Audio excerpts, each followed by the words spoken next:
मंगलाचरण के लिए सबने हाथ को जोड़ लेंगे। वंदो श्री अरिहंत पर वीतराग विज्ञान वर्णो बार भावना जग जीवन हित जान। जय भगवानंदन सिद्ध परमेश्वरी भगवान की देवा दीदी मुलाय श्री गुरुनाथ भगवान की परम पूज्य निमित्त पस्याचे सुंदर सागर जी देव की परम पूज्य आरिका श्रीमती माता जी की आरिका संघ की जिनवाणी माता की श्रीमद जैन धर्म की माता जी के चरणों में वंदना भी करते हुए तीनों साधुओं के चरणों में इच्छा भी करते हुए आगम के शब्दों को आपके समक्ष रखने का प्रयास करते हैं।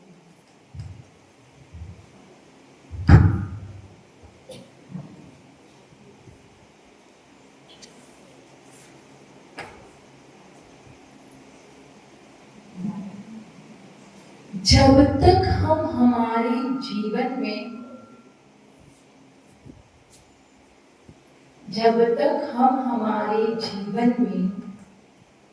विचार अच्छे नहीं करते हैं तब तक हमारी लाइफ में हमारे आचरण में कुछ अच्छा नहीं होगा। तो कहते हैं कि जब तक विचार अच्छे नहीं करोगे तो जीवन में अच्छे विचारों की शुरुआत, हमारा जीवन अच्छा बनने की शुरुआत नहीं होगी। अब दूसरी तरफ से बात ये भी है कि हम सिर्फ अच्छे विचार करेंगे और उसे अगर आचरण में नहीं लाएंगे तो उसका भी कोई मतलब नहीं। जैसे पेड़ है, जैसे बीज बोया और पेड़ उगा, अब जब तक उसमें फल नहीं लगेगा तब तक समझ में नहीं आएगा कि वो पेड़ किसका है। तो अगर उसे समझना है कि वो पेड़ किसका है तो उसके लिए फल का होना जरूरी है। उसी प्रकार से अगर हमारे विचार कैसे हैं उन्हें बताना है तो हमारे विचारों का जो रिजल्ट आना चाहिए, जो फल आना चाहिए, वो क्या होना चाहिए? आचरण में दिखना चाहिए। अपने व्यवहार में, अपने क्रिया में वो दिखेगा तो इससे पता चलेगा कि इस व्यक्ति के जो विचार है वो कैसे हैं, श्रेष्ठ हैं। इसीलिए कहा है विचारों के वृक्ष पर अगर आचरण की श्रेष्ठता के फल नहीं लगेंगे तो वो विचार श्रेष्ठ कहलाने वाले नहीं। इसीलिए यहाँ पर कहा है कि हमें हमारे विचारों की दृढ़ता के लिए, अगर हमें हमारे विचार अच्छे करने हैं, हमारे विचारों को दृढ़ करना है तो बार बार हमें चिंतन करना पड़ेगा, बार बार उसका ध्यान करना पड़ेगा। जिस प्रकार से बार बार हथौड़ा मारने से वो पत्थर टूट जाता है, उसी प्रकार से बार बार भावना भाने से क्या हो जाएगा? मोह का पत्थर टूट जाएगा। कहते हैं कि चिंतन और चिंता में एक ही बात का फर्क है। क्या फर्क है? कि जो बिंदी का, वो तो चिता और चिंता में, चिंतन और चिंता में क्या है? चिंतन जब किया जाता है तो वैराग्यवर्धक बातें, जब वैराग्य को बढ़ाने वाली बातें की जाती है, उसका ध्यान किया जाता है तो वो कहलाता है चिंतन। और जो विषय भोगों के लिए बातें की जाती है, निरंतर विचार किया जाता है, वो कहलाता है चिंतन। तो यहाँ पे आचार्य देव कह रहे हैं कि हमें बार बार उन भावनाओं को भाना है, बार बार हमें चिंतन करना है जिससे हमारा वैराग्य क्या हो? दृढ़ हो। तो यहाँ पर सबसे पहले अनित्य भावना को बताया है, जिसमें क्या बताया है? संसार की नश्वरता का ज्ञान कराया है कि संसार में हमें हर वस्तु क्या दिखती है? क्षणभंगुर दिखाई पड़ती है, नश्वर दिखाई देता है। एक तरफ तो क्या होता है? जन्म होता है और दूसरी तरफ मरण होता है। एक तरफ सूर्योदय होता है तो दूसरी तरफ सूर्यास्त होता है।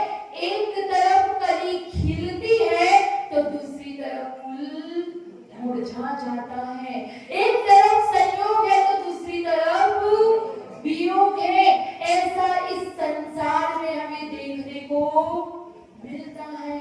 लेकिन जब जब हमारे पास से ये चीजें होकर गुजरती है तो हमें क्या होता है? दुख होता है। कोई व्यक्ति हमारे बीच में से चला जाता है तो हम आकुलित हो जाते हैं, दुखी हो जाते हैं। हमारी संपदा जो संपत्ति है वो हमसे छीन ली जाती है, हमसे दूर हट जाती है, तो हम क्या हो जाते हैं? व्याकुल हो जाते हैं। तो कहते हैं कि जब पत्ता अपने पेड़ से टूटकर पककर गिरता है तो क्या होता है? हमें कोई दुख होता है क्या? नहीं। हम जानते हैं कि वो पत्ता टूट कर गिरा है तो उसकी जगह क्या करेगा? दूसरा पत्ता ले लेगा। तो जब हम ऐसा सोचेंगे तो हमारा जो ये आकुल और व्याकुलता से हम क्या हो जाएंगे? रहित हो जाएंगे, मुक्त हो जाएंगे। तो ये 12 भावनाएं हमें यही चिंतन करना बताती है कि हम इस आकुलता से, इस व्याकुलता से, इस सुख दुख से, इस हर्ष विषाद से क्या हो जाएंगे? मुक्त हो जाएंगे। तो हमें यहाँ पर यही विचार करना है कि इस संसार में कुछ भी स्थायी रहने वाला नहीं है। सब कुछ क्या है? अनित्य है। कवि पंकज राय जी कहते हैं, कौन सा याद है आप लोगों को? 12 भावना का, अनित्य भावना का बोलती हूँ। सूरज चांद छिपे निकले, ऋतु फिर कर आवे, प्यारी आयु ऐसी बीते पता नहीं पावे। क्या कह रहे? सूरज और चांद आते हैं और फिर छिप जाते हैं। ऋतु आती है 2 महीने के लिए, फिर दूसरे महीने पे, तीसरे महीने पे दूसरी ऋतु, फिर ऋतु बदलती चली जाती है। प्यारी आयु ऐसी बीते, हमें पता ही नहीं चलता ये आयु कैसे बीतती जा रही है। फिर आगे कह रहे हैं, पर्वत पतित नदी सरिता जल, बहकर नहीं हटता, सांस चलत यो घटे काट जो आरे सो कटता। मतलब जो ये पर्वत है ये क्या हो जाते हैं? इनका भी पतित हो जाता है, पतन हो जाता है, और क्या बन जाती है? सड़क बन जाती है। जो ये नदी का सरिता है, जो जल है, वो भी क्या होता है? सूख जाता है और मैदान बन जाता है। और ये जिस प्रकार से आरी से लकड़ी को काटते हैं तो क्या होता है? धीरे धीरे धीरे धीरे धीरे वो कटती है। उसी प्रकार से जो हमारी श्वास है, जो हमारा श्वासोच्छ्वास है, वो भी क्या हो रहा है? घटता जा रहा है। जिस प्रकार आरी से वो लकड़ी कटती है। फिर कह रहे हैं, ओस बूंद जो गले धूप में, वा अंजलि पानी, छिन छिन योगन छिन होते हैं, क्या समझे प्राणी। जिस प्रकार से ओस की बूंद रात में क्या होती है?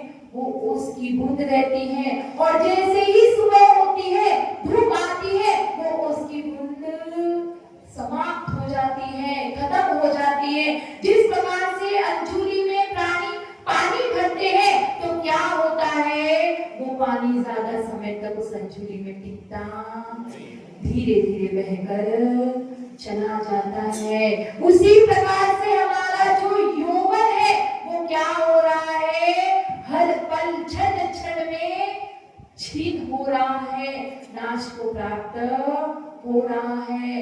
इस बात को तू समझ प्राणी। फिर कह रहे, इंद्रजाल आकाश नगर सम, जग संपत्ति सारी, अखिल रूप संसार विचारो सब नर अरु नारी। जिस प्रकार से इंद्रधनुष होता है वो क्या होता है?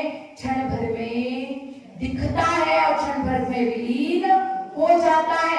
उसी प्रकार से ये संसार की संपत्ति है, इसे भी तू क्या समझ? अस्थिर समझ, नश्वर समझ। इस बात का विचार तू नर और नारी कर। मतलब हे पुरुष, हे मनुष्य, इस बात का विचार तू कर। यहाँ पे हमें संसार की नश्वरता का ज्ञान करा रहे हैं। किस विचार, ऐसा विचार करने से हमें क्या फायदा होगा? इस संसार की नश्वरता का अगर हम चिंतन करेंगे, इस संसार में कुछ भी नित्य नहीं है, इस बात का विचार करेंगे तो क्या होगा? हमें 4 बातों का फायदा। सबसे पहला ईगो, दूसरा अटैचमेंट, तीसरा सैडनेस और चौथा डिप्रेशन। क्या बताया? ईगो, अटैचमेंट, सैडनेस और डिप्रेशन। इसको क्या कहते हैं? अभिमान, आसक्ति और आकुलता, और क्या कहते हैं? अवसाद। जब हमें पता चलेगा कि इस संसार में कुछ भी स्थायी नहीं रहने वाला है, सब कुछ क्षणभंगुर है, तो हमें अभिमान किस बात का होगा? आचार्य देव कहते हैं कि तू अभिमान किस बात का कर रहा है, किस चीज का कर रहा है? क्या तेरे पास ऐसा है जिसका तू अभिमान कर रहा है? क्योंकि जो चीज तुम्हारे पास में भी प्रेजेंट में है, वो अगले पल हो कि ना हो, किसने देखा? हम रूप का, हम पैसे का, रुपये का, न जाने किस किस चीज का हम क्या कर लेते हैं? घमंड कर लेते हैं, अभिमान कर लेते हैं। लेकिन आचार्य देव कहते हैं कि जो कुछ भी उत्पन्न हुआ है, कुछ भी जन्मा है, उसका नष्ट तो होना तय है। कुछ भी उत्पन्न हुआ हो वो नष्ट तो होगा ही। तो जब ये बात हमें समझ में आ जाती है तो किसी भी प्रकार का हमें अभिमान होता ही नहीं है। एक अभिमान, जो अपना अभिमान में रूप के मत में कौन फेमस है? सनत कुमार चक्रवर्ती, जिसको अपने रूप का घमंड, देवों में चर्चा हुई थी कि कौन ज्यादा रूपवान है, तो एक देव ने बताया था कि सनत कुमार चक्रवर्ती क्या है? बहुत रूपवान है, बहुत रूपों का धनी है। तो उन देवों ने सोचा कि हम भी जाकर देख कर आते हैं। तो जब वो कुश्ती कर रहा था तो वो पूरा मैल और पसीने से भरा हुआ था। तब देवों ने उसको देखा तो क्या कहा कि वास्तव में ये रूप सराहनीय है, वास्तव में इसके जैसा रूपवान कोई नहीं है। जब ये बात सनत कुमार चक्रवर्ती ने सुनी तो उसने क्या सोचा? उसने कहा कि ये तो कुछ नहीं है, मैं तो अभी अव्यवस्थित हूँ, मैं अभी तैयार नहीं हुआ हूँ, तो अभी मैं तैयार होकर आता हूँ, फिर तुम मेरे रूप को देखना। और वो तैयार होकर आता है और रूप को देखते तो देव क्या कुछ भी तारीफ नहीं कर पाते। और जब तारीफ नहीं होती है तो क्या होता है? एकदम अंदर से परेशानी होने लगती है। तो चक्रवर्ती को भी परेशानी हुई। अब उसने कहा कि क्या हुआ, तुम मेरे रूप की बात नहीं कर रहे? तो वो कहता है कि राजन, जब आपका पहले रूप देखा था और अभी के रूप में बहुत डिफरेंस है। अभी तो आपको कुष्ठ रोग हो गया। क्षण भर पहले, कुछ समय पहले उसके रूप की तारीफ की जा रही थी और उसी के थोड़े से समय के बाद में क्या हो गया? कुष्ठ रोग हो गया। वो रूप क्या हो गया? विद्रूप हो गया। तो किस बात का घमंड करें? जब ये बात हमें समझ में आती है कि संसार में कुछ भी नित्य नहीं है, सब क्षणभंगुर है, जो भी उत्पन्न हुआ है वो नष्ट होगा, तो हमें अभिमान नहीं होगा। फिर दूसरा आता है अटैचमेंट। जब हमें पता, हमें क्या होता है, कोई भी चीज होती है, कोई भी वस्तु होती है तो हमें तुरंत उससे लगाव हो जाता है। कोई भी चीज हमें इष्ट लगती है तो प्रिय हो जाती है। फिर हम ये विचार करते हैं कि हमेशा हमारे साथ में रहे, मुझे छोड़कर ना जाए। तो कहते हैं कि कुछ भी जो बना है, कंस्ट्रक्शन हुआ है तो डिस्ट्रक्शन भी होगा, बना है तो नष्ट होगा। और कहते हैं कि एक नदी में तुम दोबारा पैर नहीं रख सकते। कैसे? एक नदी है, उसमें तुम एक बार पैर रख दिए तो दूसरा कदम तुरंत ही उस नदी में नहीं रख सकते। क्यों? क्योंकि जो पानी बह रहा है उस कदम को छू के वो पानी बह चुका, अब नया पानी आएगा उसमें दूसरा कदम हमारा पड़ेगा।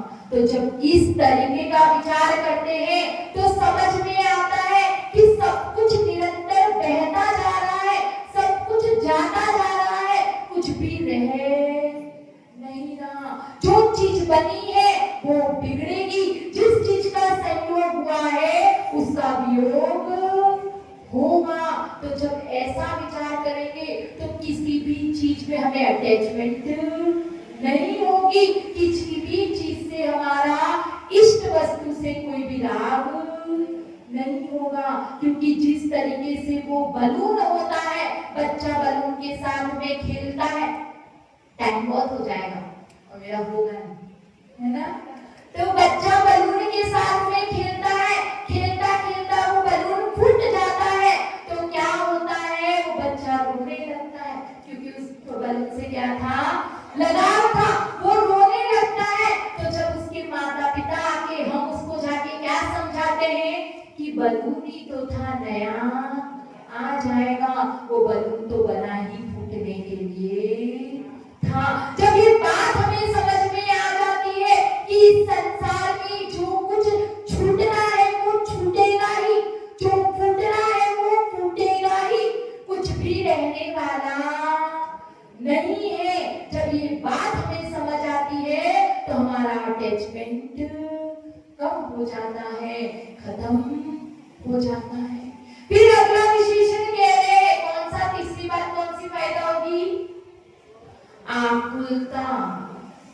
जो दुखी होते हैं, परेशान हो जाते हैं हम लोग कि कुछ भी होता है कि ये चीज हमसे छूटकर चली गई, तो आचार्य देव कहते हैं कि कुछ भी परमानेंट है ही नहीं, सब कुछ क्या है, टेम्पररी है।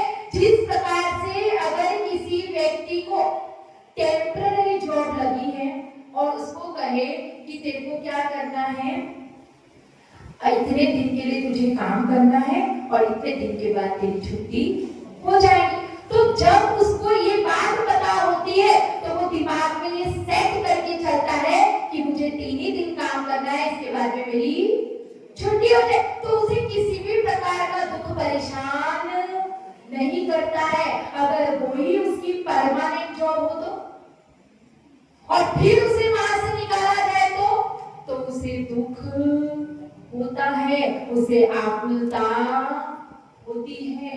तो यहाँ पर यही कह रहे कि अगर तुमने अपने मन में ये बात बिठा ली कि यहाँ पर मैं परमानेंट नहीं हूँ, मैं टेम्पररी यहाँ पर हूँ, कुछ समय के लिए आया हूँ, फिर यहाँ से चला जाऊंगा, तो फिर चीजों का संयोग होगा, वियोग होगा, दुख होगा, सुख होगा, आकुलता होगी, व्याकुलता, कुछ भी होगा, तो उसमें क्या कर लेंगे हम, समता को धारण कर लेंगे, क्योंकि कुछ भी परमानेंट है ही नहीं, सब कुछ क्या है, टेम्पररी है। और टेम्पररी चीज में हमें किसी भी प्रकार का कोई दुख होता ही नहीं है। फिर कह रहे चौथा अवसाद, डिप्रेशन। हमने ना, हर कोई क्या करता है, बहुत ही ज्यादा कल्पना में जीता है, क्या कर रहा है, बहुत एक्सपेक्टेशंस कर लेता है कि मैं अपनी लाइफ को इस पर देखना चाहता हूँ, मैं ऐसे देखना चाहता हूँ, मैं ये करना चाहता हूँ। सारी एक्सपेक्टेशन हमें क्या कर लेते हैं, सेट कर लेते हैं, और उसकी वजह से क्या होता है, हम डिप्रेशन के शिकार हो जाते हैं, क्योंकि हमारी आकांक्षाएं ज्यादा हो गई हैं, हम इच्छाएं ज्यादा कर लेते हैं, तो फिर वो चीजें पूरी नहीं होती है, तो कहते हैं कि हम परेशान हो जाते हैं। तो यहाँ पर आचार्य देव कहते हैं कि डिप्रेशन से छूटने का एक ही तरीका है, क्या, इस बात का विचार कर लो कि थोड़ी देर की बात है। जैसे हम ना ट्रेन में बैठे होते हैं, तो मान लो अपना रिजर्वेशन नहीं हुआ है, ठीक है, अब इमरजेंसी में कहीं जाना है, तो क्या किया, हम लोग जनरल डब्बे में बैठे और वहां पे क्या होता है, बहुत भीड़ होती है। तो उस समय हम परेशान होते हैं, आकुलता होती है, मुसीबत लगती है, लेकिन अपने आप को क्या बोल के समझाते हैं कि थोड़ी देर की बात है, थोड़ी देर की बात है, बस 8 घंटा 10 घंटा, उसके बाद तो मेरा स्टेशन आ जाएगा और मैं यहाँ से छूट जाऊंगा, ये परेशानी से मैं छूट जाऊंगा। तो कहते हैं आचार्य देव कि संसार में भी, अपने जीवन में भी ये बात का विचार कर लो कि थोड़ी देर की बात है, थोड़े समय के लिए ये परेशानी आई है, फिर ये चली जाएगी, क्योंकि ये बात एकदम सच है। परेशानी आई है तो समाधान भी आएगा, बस थोड़ी देर की बात होती है। अगर उसमें हम शांति रख लेंगे तो हमारी वो जो फेज होता है, वो जो समय होता है, वो क्या करता है, निकल जाता है और शांति अपने आप आ जाती है। तो यहाँ पर हमें ये ही बता रहे हैं कि इस संसार में कुछ भी नित्य नहीं है, कुछ भी स्थायी नहीं है, सब कुछ अस्थायी है, सब कुछ अनित्य है। इसमें एक कविता है जिसमें क्या लिखा है, हरिवंश राय बच्चन जी ने लिखा है, इस पे बहुत अच्छी सेट होती है, मैं पढ़ के सुनाती हूँ। दृग देख जहां तक पाते हैं, तब का सागर लहराता है। दृग देख जहां तक पाते हैं, तब का सागर लहराता है, फिर भी उस पार खड़ा कोई हम सबको खींच बुलाता है। मैं आज चला तुम आओगे कल, मैं आज चला तुम आओगे कल, परसों संगी साथी, दुनिया रोती धोती रहती है, जिसको जाना है जाता है। मेरा तो कल होता जगमग तत्पर इन कोरों से, मेरा कल तो होता जगमग तत्पर इन हलकोरों से, एकाकी पहुंचूंगा जब मझधार, एकाकी पहुंचूंगा जब मझधार, न जाने क्या होगा। मैं इस पार प्रभु तुम हो, सब है उस पार जाने क्या होगा। तो इस पार तो सब है, लेकिन उस पार क्या होगा मुझे इसका पता नहीं है, क्योंकि यहाँ पर हमें सब कुछ दिख रहा है, लेकिन उस पार का हमें कुछ भी दिखता नहीं है। तो यहाँ पर यही समझना है कि सब कुछ क्षणभंगुर है, सब कुछ नश्वर है। तो फिर क्या है नित्य, क्या है आत्मा, स्वयं की आत्मा क्या है, नित्य है। इस नित्य का मतलब होता है, अनित्य का मतलब क्या होता है, सब विनाशिक है, नश्वर है, अध्रुव है। और नित्य का अर्थ होता है सब शाश्वत है, और क्या है, नित्य है और ध्रुव है। तो वो क्या है, जब हम बात करते हैं नए की, द्रव्यातीत नए और पर्यायतिक नए की, तो जब द्रव्यातीत नए से बात करते हैं तो पता चलता है कि द्रव्य जो है वो नित्य है, जो हमारी ये आत्मा है वो नित्य है। और जब पर्यायतिक नए से बात करते हैं तो सब कुछ अनित्य है। और हमें रियल में देखा जाए तो इस संसार में क्या है, जो कुछ भी दिख रहा है वो सब कुछ पर्याय ही दिख रही है। और वो पर्याय जो दिख रही है उस सामने का सामने दिख रहा है कि वो बन रहा है, बिगड़ रहा है, उत्पन्न हो रहा है और नष्ट हो रहा है। तो जो कुछ भी अगर उत्पन्न हो रहा है तो उससे में हमें खुश नहीं रहना है, और अगर नष्ट हो रहा है तो उसमें हमें खेद खिन्न नहीं होना है। हमें समता को धारण करना है, हमें उस नित्य की तरफ अपनी दृष्टि रखनी है। जो सब में ज्ञानी होता है, जिसने सब में ज्ञान को धारण कर लिया है, वो पदार्थों का श्रद्धान करता है और उसमें अपनी बुद्धि बार बार चिंतन लगाता है कि मेरी आत्मा ही जो जो है वो नित्य है। मेरा निज का ज्ञान दर्शन वैभव जो है, जो अनंत ज्ञान, अनंत वीर्य, अनंत सुख, अनंत दर्शन है, वो ही नित्य है, वही हमेशा शाश्वत रहने वाला है, और कुछ भी हमेशा के लिए रहने वाला नहीं है। एक कहानी है छोटी सी, इसी से रिलेटेड है। एक सेठ जी थे, उन्होंने बहुत अच्छा मकान बनवाया और इतने अच्छे इंजीनियर को बुलाया, इतने अच्छा मटेरियल यूज किया, इतना उत्तम क्वालिटी का सब कुछ उन्होंने यूज किया। अब घर बन गया, मकान बन गया, तो क्या करते हैं? ओपनिंग करते हैं, वास्तु करते हैं। तो वो सेठ जी ने भी यही किया, वास्तु किया, मुहूर्त निकाला और क्या किया? अपने मित्रों को, अपने रिश्तेदारों को क्या की? दावत दी। और दावत देकर उनको पूछा, अब घर पे आए तो घर दिखाते नहीं, तो उन्होंने भी अपना घर दिखाया, और घर दिखाया तो कहा इसमें कोई कमी हो तो बताओ।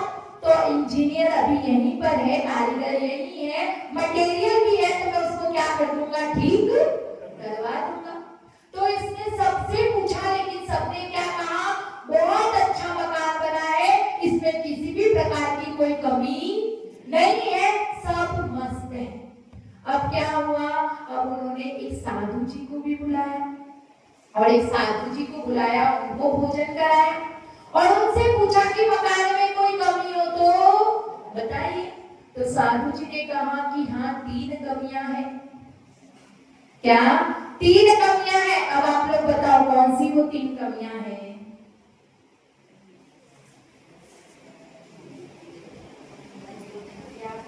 सबसे पहला, सुख नहीं, शांति नहीं, ठीक है।